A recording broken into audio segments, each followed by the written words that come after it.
Les trois messages cosmiques. Les trois messages cosmiques.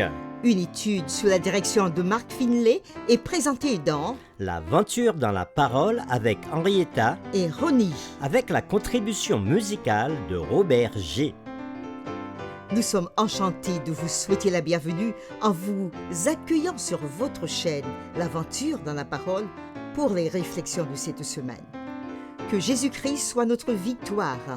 Que le Saint-Esprit nous instruise et nous rende forts alors que nous ouvrons le voile de l'histoire dans le livre de l'Apocalypse.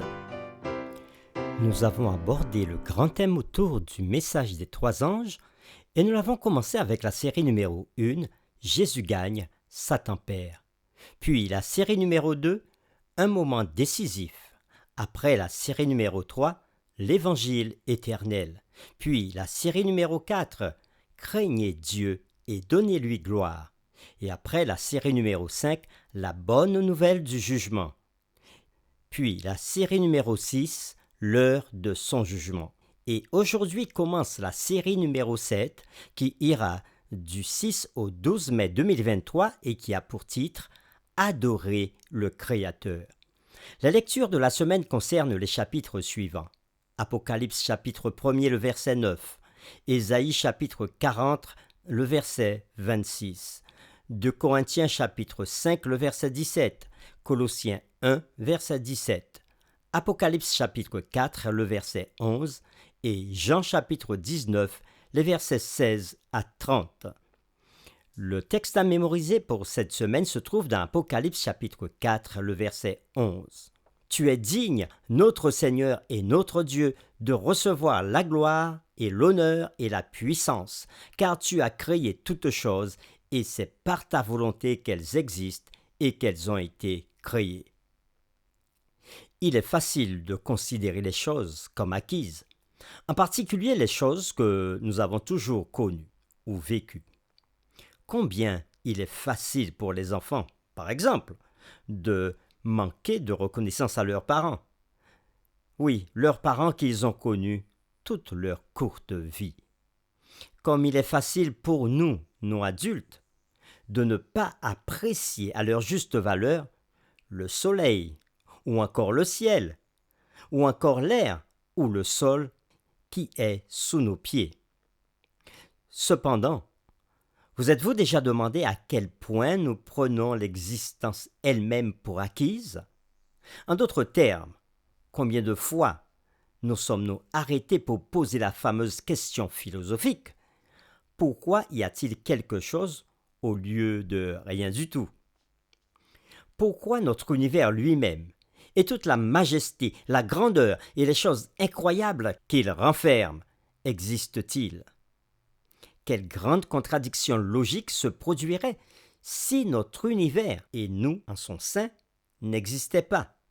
Selon les dernières théories scientifiques, notre univers n'avait pas existé. Bien sûr, ces théories scientifiques ont tendance à changer assez régulièrement. En d'autres termes, notre existence est contingente et c'est un miracle que nous soyons là. Et malgré toutes sortes de mythes selon lesquels l'univers serait né absolument du néant ou d'une équation mathématique quelconque, notre univers existe parce que Dieu, le Créateur, l'a créé, ainsi que tout ce qu'il renferme. Alors, les séquences de cette semaine nous amèneront à réfléchir sur l'importance de l'adoration du Créateur de toutes choses. Et les questions qui seront derrière toutes les réflexions de cette semaine sont les suivantes. Premièrement, pourquoi faut-il adorer Dieu? Deuxièmement, quelle relation y a-t-il entre l'adoration et la croix? Et troisièmement, en quoi la question de l'adoration peut-il concerner le jugement divin? Et c'est avec les séquences suivantes que nous répondrons à ces questions. Le dimanche 7 mai, un compagnon dans les tribulations.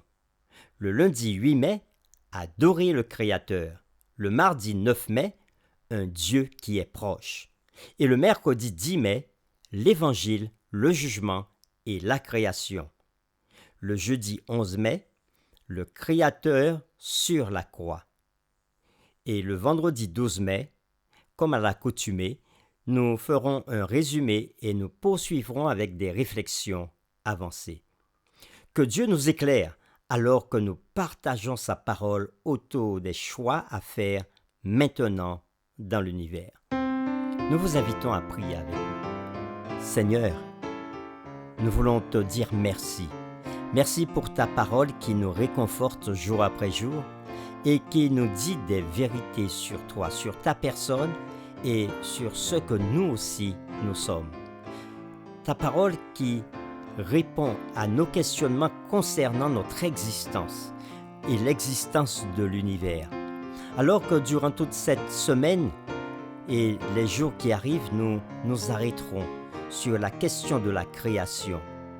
Aide-nous à ouvrir nos yeux sur ce que tu veux nous enseigner et ainsi à intégrer ces messages pour notre vie quotidienne. Nous t'avons prié au nom de Jésus.